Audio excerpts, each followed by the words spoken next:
Oh, ladies and gentlemen, we are back again with more disturbing videos that are going to make you question everyone that lives in our current society. Let's check this out. A 2-year-old boy, an 8-year-old girl, and a woman in her 30s were stabbed yesterday evening in a shocking knife attack at a residence in East London at approximately 5:30 p.m. yesterday. Three people, including a toddler and an 8-year-old girl, were brutally stabbed at a property in Dagenham.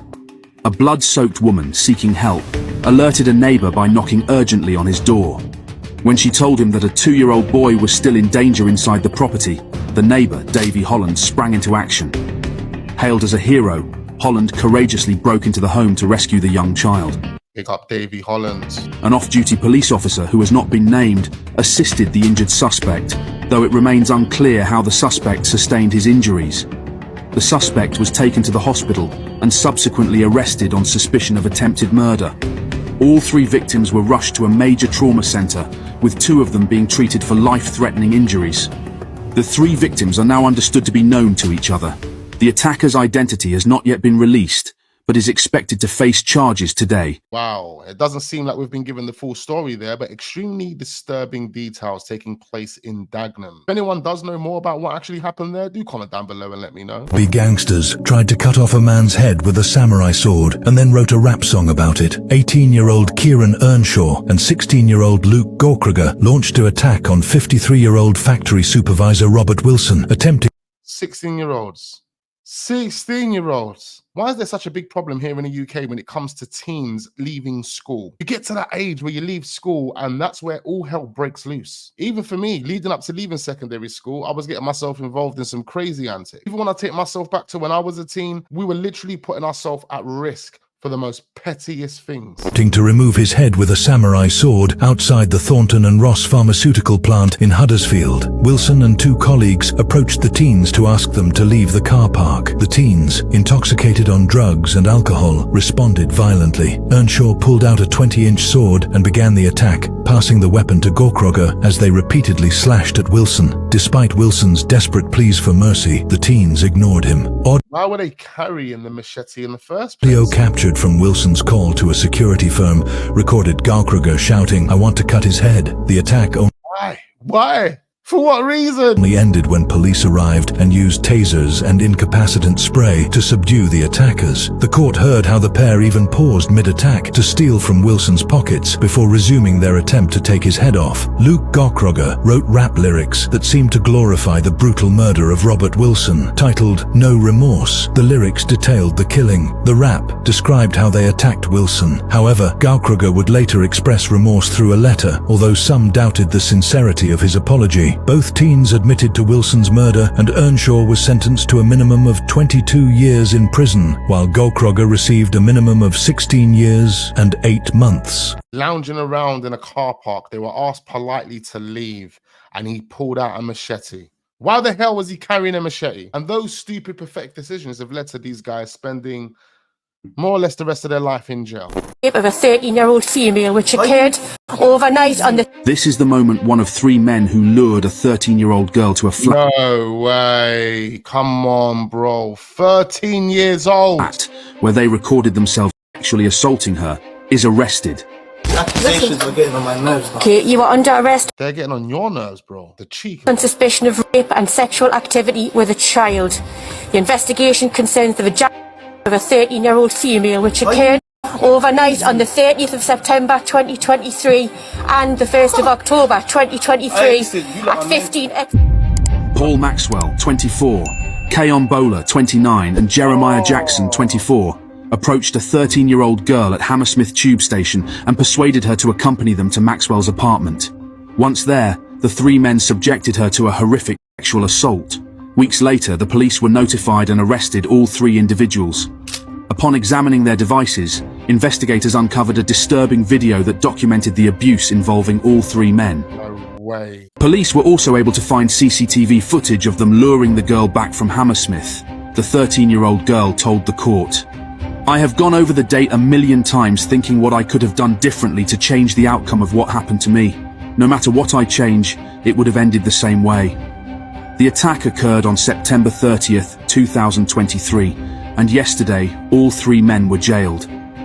Paul Maxwell, who had recently been convicted of a similar offence, received a sentence of 12.5 years, while his co-defendants were each sentenced to 11 years. Look at them, absolutely disgusting. 12 years, 11 years isn't enough. A 13-year-old minor, horrendous, disgusting creatures. 13-year-old boy was killed after being set up by his ex, and it was all over Snapchat beef. Ollie. A 13-year-old boy is set up by his ex.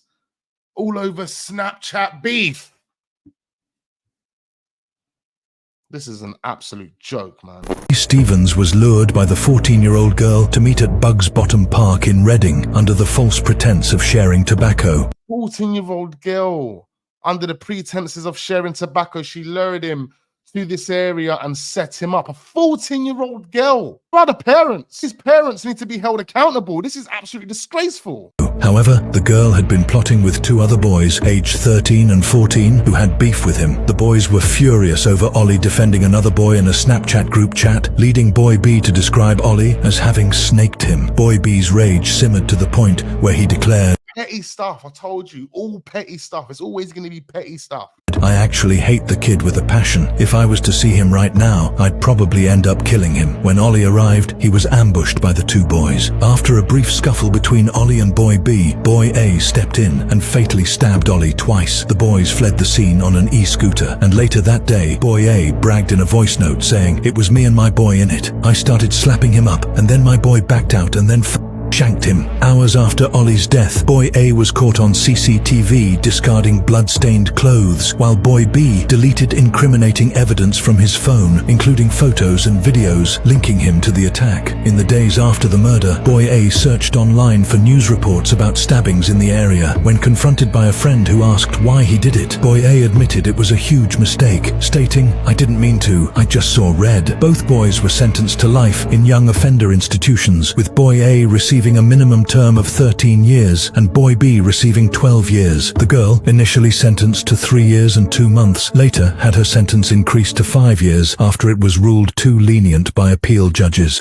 Big facts, even the 5 years is a bit too lenient. I think she should have got exactly what the other two kids got as well. And then the parents need to be taken to court. Where was the parents? Something about what's upstairs on the top floor as well. Oh, yeah, this lady. I actually done a video on this lady, and this was one of the videos that I couldn't release because of the equipment that I was using to record at the time. But here we go. This is interesting. This is the disturbing moment. A woman who killed both of her parents and lived with their bodies for 4 years was finally arrested. My dad's body's in there.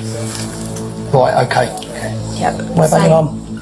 A little bit more complicated. Okay. That's why I said, can I go upstairs? Where will we find your mum? Well, possible. Where will we find your mum? Okay, so upstairs there are about 5 wardrobes. Yep.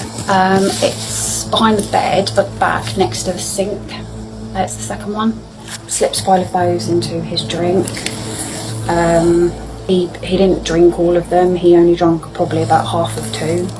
But yeah, when I went in the morning, this was before my mother. When I went in the morning, early hours, I got up about half an hour early. She's so casual about this. This was before my mother. Oh my God. 6 o'clock in the morning, came in and he was gone. He was gone. Okay. It's I did know that this would kind of come eventually. Cheer up, at least you caught the bad guy.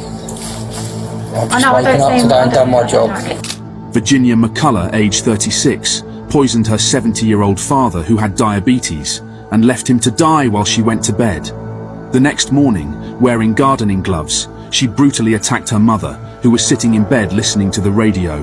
As her mother pleaded and tried to defend herself, Virginia struck her with a hammer before grabbing a kitchen knife and stabbing her 8 times in the neck and chest. For what? For what? This is your mum and your dad. The court heard that Virginia McCullough carried out the murders in their Essex home during the summer of 2019 to conceal the crime. So she was chilling with them throughout the lockdown period. She spent Christmases with them. She spent their birthdays with them. And they were dead. She told others that her parents had gone on an extended holiday to avoid COVID.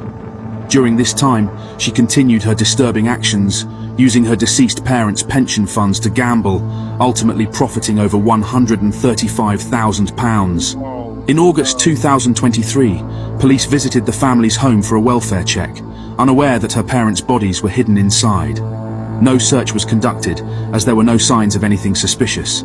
What? I mean, didn't the house smell like... Her elaborate deception unraveled in September 2023 when a concerned GP raised the alarm after her parents missed several appointments.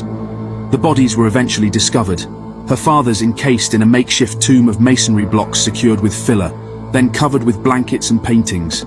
His body was also wrapped in a sleeping bag with 11 layers of plastic and other materials. Virginia had similarly wrapped her mother's body in a sleeping bag and hidden it in a wardrobe in the top-floor bedroom. Today, Virginia was sentenced to life in prison, with a minimum term of 36 years. That was absolutely gruesome. I can't believe it. This woman lived with her parents' dead bodies for 4 years. Taking revenge after discovering her father had cheated on her mother, has been jailed for using photos of his unclothed lover to advertise escort services. Eleanor Brown, 24, and her sister Sophie Brown, a police officer at the time, devised a revenge plot after their family discovered intimate images of their father's lover on his phone. Eleanor, who took the lead in the plan, initially intended to post the photos on Gumtree, advertising sexual services for £5. However, she ultimately chose to upload the images to an escort website, listing the phone number of the woman's husband. She further harassed him by leaving derogatory reviews on his business site and sending him the explicit images. As a result, he was bombarded with calls from people seeking to purchase services from his wife. The court also heard that Eleanor had contacted the couple's daughter, warning, "I will make sure your mum never forgets what she did to my family." Oh, wow. As a result of her involvement in the plot, Sophie Brown was permanently banned from serving in the police force.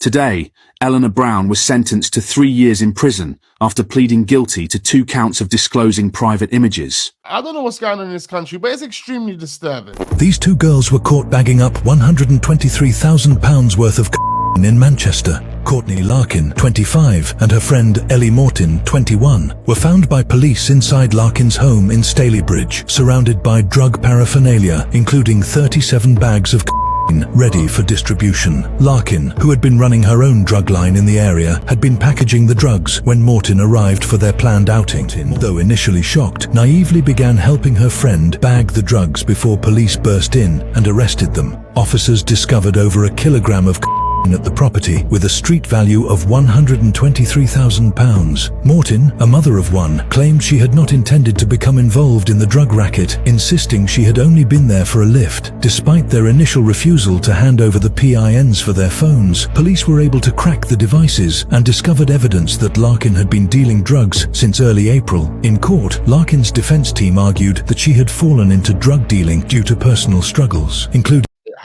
mental health issues and a troubled upbringing. She had recently reconnected with her 9-year-old son and was trying to turn her life around. Morton, on the other hand, worked part-time as a cleaner and had never taken drugs herself, but she became involved due to her inability to make independent decisions. Larkin was sentenced to 4 years and 11 months in jail for her role in the operation, while Morton received a suspended sentence of 2 years, along with unpaid work and rehabilitation days. Listen, don't get it twisted. There are people out here, whether they're 18, 16, 15, whether they're 19, 20, 25, whether they're female, male, it doesn't matter. The drug trade is on your doorstep. The moment you walk out your door, there is someone selling drugs. It is that easy to get yourself involved. It's also just as easy getting yourself caught. A mother, accused of murdering her severely disabled daughter before taking her own life at a home in Salford, has been pictured for the first time. Martina, aged 40, and her 8-year-old daughter Eleni were found at a home on South Radford Street yesterday morning after emergency services were called over concerns for their welfare. Greater Manchester Police now suspect Martina to be responsible for the tragic events that occurred at the home. It has since emerged that 8-year-old Eleni was severely disabled. A shocked neighbour revealed that the mother was half Polish and half Italian and had lived at the address for about 2 years. She said Eleni was heavily dependent on her mum. She used a walking frame and they would walk together up and down the street. A bus would come each day to take her to a special school. GMP have stated all known next of kin have been informed and are being supported by specialist officers. A Salford City Council spokesperson said, "We are aware of the terribly sad news this morning, and our thoughts and prayers go out to the family and friends of those who have tragically lost their lives." So sad, man. This dealer has been jailed after he compared himself to Pablo Escobar.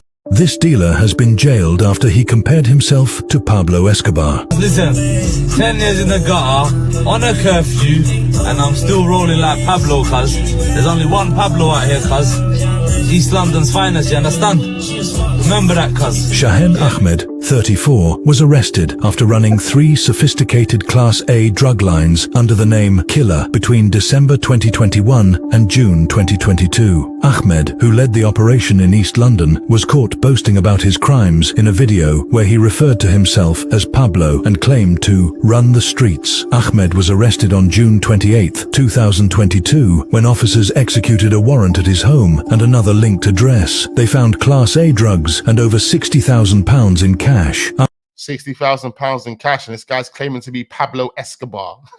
Ahmed was taken into custody and later charged. Detectives also uncovered that Ahmed had concealed over £600,000 of illicit money through his business accounts. He was sentenced to 9.5 years in prison for his role in the drug supply network. A toddler found dead in a locked bathroom in Ipswich had traces of Class A and B drugs in her system, as her mother and her lover stand accused of murder.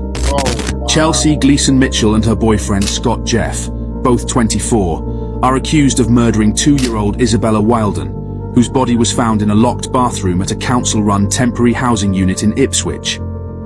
Police discovered Isabella after a friend of Chelsea's reported receiving a suspicious message about the child's death. The couple is said to have kept the death of Isabella secret, whilst wheeling her lifeless body around in a pushchair with the hood pulled up for 3 whole days, even taking her corpse to a shop to purchase a video game. Isabella was said to have been deceased for several days before police found her body under blankets in a shower in the bathroom. Isabella was declared dead at the scene by a paramedic, and a later post-mortem showed she had suffered soft tissue injuries to her head, neck, torso, limbs and back. She also had fractures to both her wrists, and a complex pelvic fracture involving several bones, likely to have been caused by kicking or stamping. Some injuries had allegedly occurred up to 2 weeks before her death, and others as little as 6 hours before she died. Class B and C drugs were also found in the toddler's system. The tragic death occurred in June of last year. Both accused appeared in court today as their trial commences, pleading not guilty to Isabella's murder. The trial is expected to last 6 to 8 weeks. I'm so sorry that you had to hear that, ladies and gentlemen. That was extremely disturbing. I cannot believe what I just heard there. I hope the mum and the stepdad both get locked up for the rest of their lives. Just had a moped rob a mobile phone off a pedestrian on the pavement, and the phone is pinging in this location. This is the moment a thief snatched a phone from a member of the public, but just hours later, he was arrested after the phone continued to ping his location. 20-year-old Amari Scott was caught after stealing 2 phones in separate incidents in Croydon. Scott first swiped an iPhone from a woman's hands while riding a moped. You can easily just go and get a job, mate. I mean, it's that simple. There's plenty of jobs that you can go and get, mate. You don't need to be out here snatching phones. Then an hour later, he snatched another phone from a victim waiting at a bus stop. Police traced him to a shop where he still had the stolen phones in his possession. Hands for a second. Is he there trying to sell the phones? Look at him. Got caught that quick. Wow. Put your hand behind your back right now. We've just had a moped rob a mobile phone off a pedestrian on the pavement, and the phone is pinging in this location. You match the description of the suspect, and you're also wearing a face covering, okay? Police also found a stolen motorbike in his possession. Scott was sentenced to 4 years in a young offenders institution for the robberies. 4 years. I mean, I don't even think that's enough, to be quite fair. Stolen motorbike, robbing people on the streets. The guy is a risk. Anyway, ladies and gentlemen, a bunch of disturbing videos there. I mean, the UK society, what's going on? More disturbing crime videos that make you question everyone that currently lives in our society. Make sure we hit that like button. Do subscribe to the channel if we are new. Turn the notification bells on so we don't miss out on future videos. And I look forward to seeing you guys on the next one.